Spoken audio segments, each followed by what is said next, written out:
Okie dokie. Hi, everyone. Welcome to the Launch Network. This is Carmine Danisco, your host for the Inventors Launchpad Show. With me, I have a guest, finally, and she's been on the show before. Awesome information. I know you know who it is. Miss Rita Crompton, also known as the Inventor Lady. Rita, what's going on?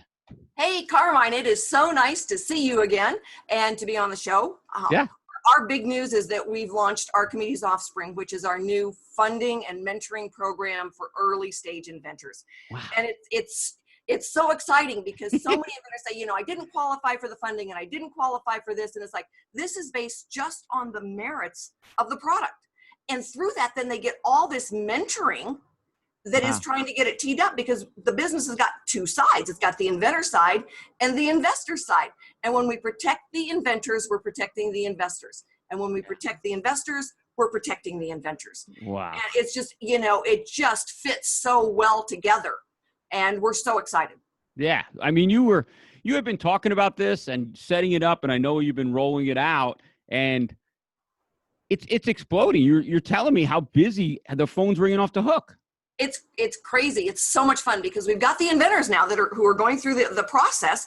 And, I'm looking for consumer products, home health care, baby products, pet products, tools for the National Hardware Show, and anything else that fits big box stores. Not so much on the new windmills, the spaceship where you're supposed to land in the forest and you can have a one-on-one meeting with God. I didn't look at that one very long. So what we're looking for then really are those consumer gadgets that we can help inventors tee up. And as we go through that vetting process and we start asking the tough questions, the inventor learns. They learn. So even if they're turned down for the money, they've learned what are the issues, what are the problems, can they come back again? By all means. And then for the inventor side of things, or the investor side of things, what we're looking at is, the return. We're looking at, time frames. We're looking at the platform so they can see what's going on. So it has been so exciting to make sure that we've got everything teed up exactly right for both sides. Wow. That is a huge undertaking in itself. Plus, you have all the other things going on. Oh, like the hardware show? Yeah, little things, right? So, and I'm getting, calls every day. It's like, all right, did this look good? Does that look good? I've got inventors from all over the country who want to go to the hardware show because they're ready now for that next step. And it's so exciting when I take the inventors there. We take 25 people. They've never met each other. In a matter of 48 hours, we have created a blossoming team of people who've got each other's back for a week. It's so exciting. And they walk the floor and they show each other's products. And every year it amazes me. Like I told you earlier, when I die, they will put that booth number on one side of my casket, my phone number on the other side, because this is just, the passion of getting, the people there from all over the country. So if you're out there and you think, I want to be part of that team, let Carmine know and he'll put you in touch, because we are teeing up 25 inventors. We're creating the team. Yeah, it's so cool. And I've been to the hardware show several times, and it's so cool walking over to where your group is. And it is awesome. And you have products, like you mentioned, from all different markets, all different people, and they are having so much fun. Yep. I mean, we've got a really good picture that I put from the team last year at the end, and it just makes me smile every time I look at it, because they are all there as a group and they have just had such a wonderful time and successful. I mean, we get the licensing deals, people who want to have orders, take orders. And part of it is, all right, so you don't have a warehouse. If you've got a sexy prototype and you're patent pending, we learn a lot about the future of your product. Price points, packaging options, who's interested, who can we contact for a licensing deal? It's a reconnaissance mission. When you think about the information that you're gathering, and, we do all the full page advertising. It's just, Yeah. Well, it's a huge undertaking. And I don't want to talk too much about the hardware show because I see you have so much stuff going on. But the hardware show, if you haven't displayed or been to, having somebody like yourself that has so much knowledge, experience, knows exactly what to do, what's going to happen, what they need. It's kind of a pretty good thing to go and work with you for maybe the first or couple of shows, because you know the ropes. Exactly. And people learn so that when they're ready for their own booth, then it's a growing phase. It's the difference between not going at all and then being able to go and learn so that you're ready then for the next time when you're Yeah. ready to go on your own. And that's what we really look for. And hardware is a misnomer. All right. It is so much more than hammers and nails and plumbing. It is anything that would be at a Target. Yeah. Target, Home Depot, all the I big kind ones. of wish they wouldn't call it the hardware show, right? I know, right? Because it is a misnomer. Yeah, because when I mentioned it too, because I've had some of our clients, I said, hey man, you should really go to hardware show, call Rita. And sometimes they're like, well, I don't know, maybe I'll just go for the first time. But as soon as I say hardware, they think home, Lowe's, Home Depot. And I'm like, no, they have everything there. I love going to that show. I mean, have you ever seen the whole show? No, there's no way you can see all of it. I mean, if you've got stuff going on, for around the pool, the barbecue, pets, I say, there's a couple of things it doesn't cover. Surgical processes in high fashion, unless you consider flip-flops high fashion, and then you are good to go because there are a lot of flip-flops there. But, otherwise it pretty much is. And even if, it's not the people you need to talk to are there. You can gather so much marketing information. Market research is done at a professional show. It's not done by hiring an outside company that's going to charge you $20,000. Yeah. It's done feet on the ground. Yeah, huge. And I'm so glad you mentioned that, because that is, oh my God, people will spend and give money to people. I know. Huge amounts of money, not even knowing what to get. They spend it all up front on silly stuff. Yeah. All right. And then when it comes to the point of crunch time where you needed it, well, I don't have any more money left. When we need to go to the show, there's no more money left. But I spent $20,000 on this market research. Oh, God. I had a company call me yesterday and say, well, we don't work with an inventor until they give us a business plan. Are you kidding me? They don't have a business yet. I love it. It makes me crazy. Oh, my God. It's great. I love this stuff because, we could end up talking for hours and hours. And I'm like, so many questions go through my head. Real quick, and I think it's just so much fun, and I don't want to give people false hopes, but if I'm at the hardware show and I'm showing my product, and one of these big stores approaches me, I mean, what should I do? What goes through my head? Should I run and grab you? Yes. And part of it is, saying, well, I've got a contact at Walmart. It's like, it doesn't matter if you've got a contact at Walmart. Oh my God, yeah. Trust me, they know how to eat you. All right. It doesn't matter how expensive the suit is on the shark. They are still going to eat you. And part of it is that they don't realize they could sell 50,000 units at one of those stores and send you an invoice because it was labeled wrong. It was shipped wrong. It didn't arrive on the right day. Mm-hmm. We want to go through the suppliers who know how to deal with them. Yeah. They're the front lines. Yeah. And that's what we want to do. So if you've got somebody that says, and that's, a lot of times when we get the interest, like in a Home Depot, then we go to the supplier. All right, because then Home Depot, we can tell the supplier, Home Depot wants this, and we need you to facilitate this, and that's what we do. And as a licensing agent, that's how I help the inventors get from, our new marketing slogan, from mind to market, no detours. Oh, I like that one. Yeah. That's a good one, yeah. It explains the whole thing. Exactly. That's so funny. When you look to take a product or an inventor with you, do you kind of break up different markets? Does it matter if you're in the same market, or are you trying to try to switch it out? It doesn't really matter. I mean, whoever is calling me and they've got product, we've got a gentleman who's going, very cool new tool to change garbage disposals.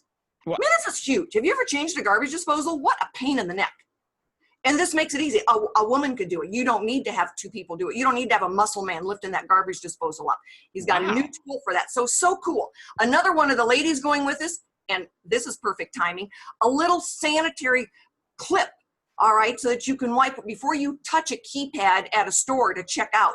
All right, before you touch something that 1,000 other people have touched, you can wipe it off, and it just hangs on your belt clip or your purse clip. Wow. So easy. Inexpensive, small, about the size of your finger. That's so funny. This is why I love the invention industry. Right? I mean, when you and I are surprised by a product, it's somewhat good. Yeah. I mean, another lady wants to go. She's got a kind of a slingshot toilet paper roll for cats. And it was so funny because she showed me, cats always love to unroll the toilet paper. This springs it back. And she goes, what do you think? And I said, well, I could use one for my dog. I think it'd be good for toddlers. And I don't know, it might work for husbands too. So yeah, just some cool things going. So awesome. So great. So, I know we talked a little, so we'll talk about the Harbor Show. We're going to do some podcasts there. It's so cool just to let our listeners know that, Rita, the event lady, told me that, some people that she runs into mention they hear her on the podcast, which is awesome. And I want anyone that's listening, if you run into Rita somewhere, let her know that you heard her on the show. It'd be awesome. I love hearing that. And it's so cool that you run into people. I do. It's amazing how many people say, well, I was on an airplane and I heard, the Inventor Launchpad and you were on. So, I appreciate wherever they are listening to us because we do have a good time. Yeah, it is. It is a lot of fun. So with that going on, what other, I want to say what other kind of big news, but the stuff we're talking about is really big.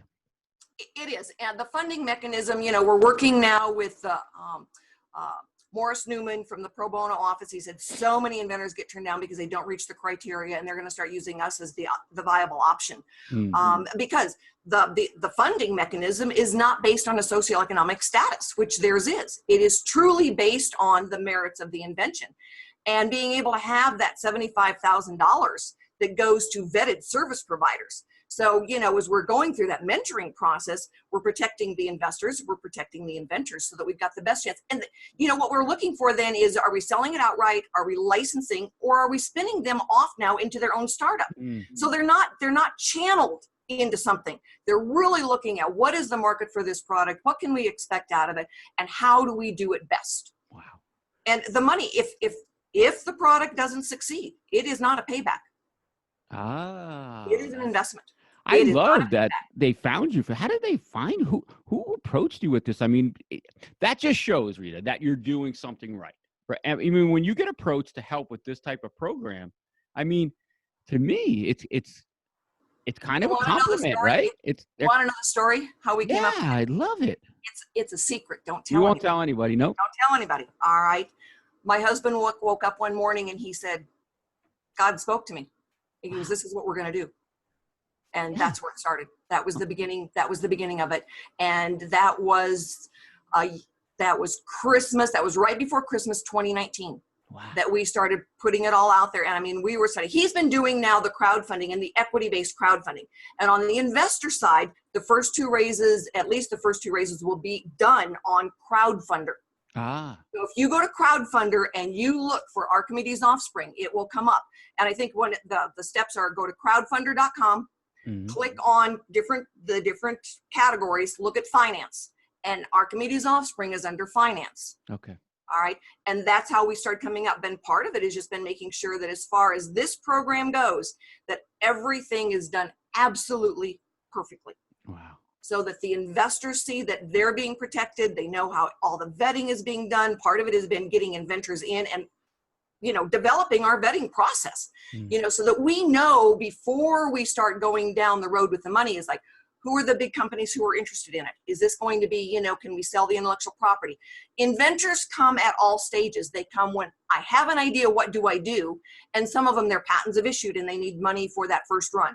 We can start working with them at any phase. Wow. It's so good because I love when inventors see really how things work. And when they contact you at the right time, and I ask all inventors, before you shove over money to somebody who's going to help you, do some, I don't know, sell sheet or shoot a video or, talk to some people, Rita, it's a compliment that you're not only helping with the pro bono stuff, the things that you have going on. I mean, it just shows that you're doing the right thing.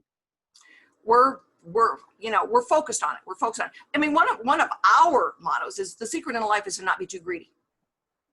Yeah. All right. It's about, can we get this done? Are we going to be able to benefit the inventor and the investors so that it's a hand in glove working together type program, making sure that everything is done right.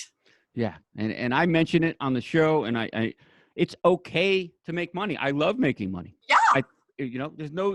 But I mean, we want everyone to make money. We want everybody to it's so much fun when you see everyone around you prospering and getting a product out there. It really is so much fun taking a product to market. It is. It really is. I know I used to write murder mysteries before this life. And the first time I got on an airplane and saw somebody reading my book and I didn't know them, it's like, Oh my God. Wow. That's so cool. Yeah. That is cool. Now, a book, I wrote a book, and I mean, I think my grandmother bought it, but yeah, seeing something like that, something that you put your heart and soul into, and when you write a book, I feel you write it for two different ways. You wrote probably those because you got satisfaction writing them. Yes, you want to make money, but you felt kind of good writing them. And then to see somebody reading it, it must be really cool. It was. And honestly, the first ones I sold at the steel conventions because my ex-husband was in the steel industry, and I would go and put up, have somebody say, oh, come and sell your books in my space. You'll bring people over. It was a ton of fun, but 3 murder mysteries, like I said, that was in another life, but it was, that good exercise. And I think I'll do this. Everybody says, oh, I'm going to write a book. It's like, yeah, you call me when you get a cover on that thing, because there's a lot to it. But, they supported themselves. They made money, and we had a grand time and doing research.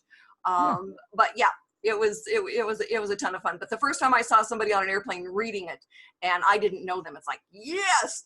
Wow, yeah. I've done that on a store shelf the first time, or a stranger buys it on Amazon and you're going, yes. Wow, yeah. That's how you know that when somebody buys something that you don't know, it's like you've done it, you started the process. I mean, I love seeing a product that I've made or helped an inventor make, and I see it out and people wearing it or buying it or using it. I mean, I accost people like in the airport going, I made that. How do you like it? I know, right? They're running away from me, but I'm like, no, I'm only kidding. Yeah, that's right. That's right. No, it's so cool. Did you want me to sign that book? That was mine. And they go, I don't really know. You're not writing on my book. Cool. So what else is happening? What do you want to tell people? You have any other than a hardware show, any events? What about your YouTube channel? I mean, I'm seeing you post a lot of videos and stuff. We are. I mean, we're really focusing on getting the message out for the Archimedes offspring and just the steps involved. All right. I get so many inventors that call me and they say, well, I did a business plan, but you don't have a business yet. So don't do a business plan. I wrote the Inventor's Galaxy Guide about a year ago now. We're on volume 2 of it. It is an easy read that as the pendulum swings, you answer some questions for yourself. It takes about 30 minutes to go through it. And you at the end, you say, okay, I'm not a startup. I'm a candidate for licensing. Or yeah, I really do want to be the startup. But it gives you pretty quick now that essence of who you are and what you want to be able to do with it. And price points. All right, you're going to be, to do this part of it, you're, kind of going to swing on this side of it for, the pricing of different things.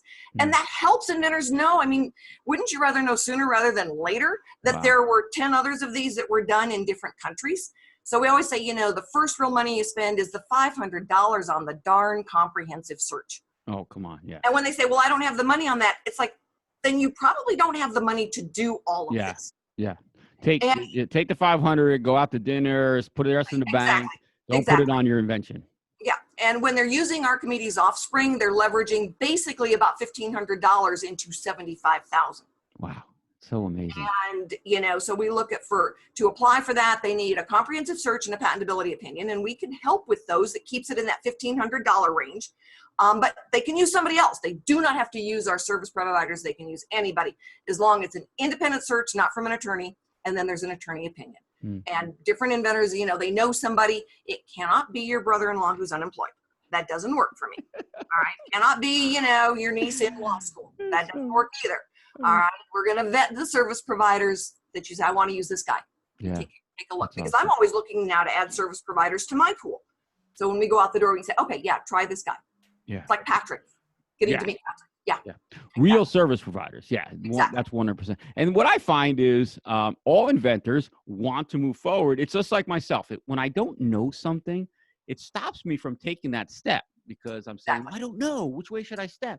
But when you're giving out all this information and you're giving people that first step, it makes it a lot easier.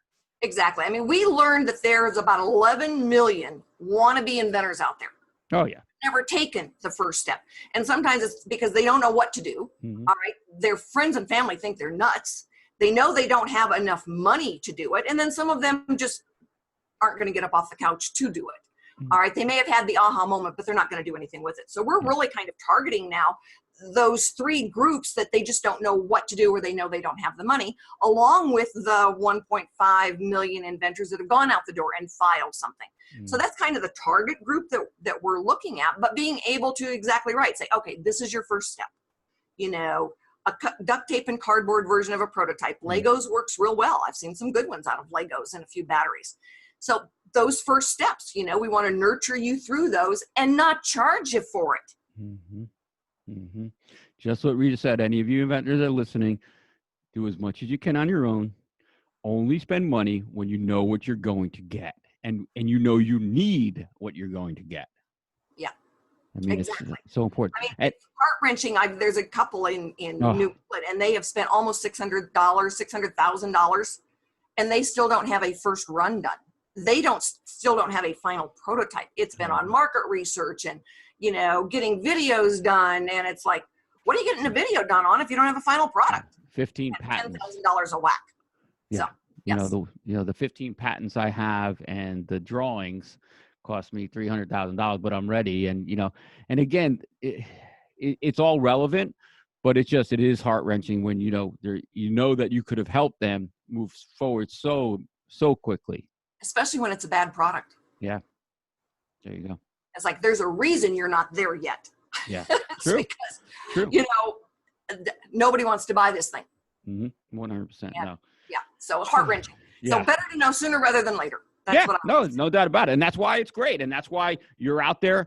You know, we have those fly-by-night people that are the invention experts that all of a sudden show up on the on the reel on Facebook and on LinkedIn, and then they're gone in a couple of months because really they're not those invention experts. I know. It's like this couple, they came to one of the meetings and they wanted to start selling their services on how to get a patent, how to get a product ready for market. And it's like, based on what not to do, because you're not a real good example here. I love it. Like, all of us that have been around for years and we're sitting in the back thinking, are you kidding me? Yeah. Don't take advice from people that have spent that kind of money and still are not in the market. Correct. The first question, and I know you know the first question, any of you inventors, the person that's giving you advice, just say, well, how many products do you have in the market? And they're most likely going to say 0. Yeah. I could most likely think that because it's not easy. That's why somebody like Rita is so not, I see some rare. Brilliant products that are trying to be teed up, and it's like, don't make this mistake. It's like, so pay attention. Know the end goal. Know where you want to get to, and that's what we help inventors determine is where do you want to get to. Don't buy an island yet. Yeah, I totally agree. I mean, and again, we could talk about this forever because we have so many war stories, so many stories. I'm sure that some of the inventors that speak with you, I've spoken with, the stories they're heart-wrenching. But with that, how can some of these inventors that have questions contact you? I mean, I know you're on social media, but what's the best way? I had a lady tell me the other day, she goes, yeah, I Googled your name and you are everywhere. And it's like, I know, there's more than you want to know. But the easiest way is inventorlady.com. Go to the website, pull down the Inventor's Galaxy Guide. It's free. Wow. 30 minutes, kind of where you're swinging on how much money you're going to be able to spend or want to spend versus licensing or the startup. So that's kind of the easy way. And then from there, Rita at inventorlady.com. And like I said, my phone number is everywhere. It's my cell phone. I don't answer after 10 o'clock or before 6 in the morning. Don't answer. You better not. No, that's awesome. So any inventors out there, try to show up at the hardware show. Come over and say hi to us. We'd love for you to visit with us. We're going to be doing some podcasts. We're going to be talking to some people. Almost all of the hosts of the other shows on the Launchpad and the Launch Network are going to be there at the hardware show, hopefully. So you can meet your favorite host. Obviously, some of our guests like Rita are going to be there, and that's going to be a lot of fun. As usual, if possible, can you go on out to Google Play or iTunes or wherever you listen to your podcasts and leave us a review and a rating. That will help us also reach more people. And as usual, I appreciate you listening in. For Rita Crompton, the Inventor Lady, I thank you very much for being on the show today. And we will catch you next time on the Inventors Launchpad Network. You all take care.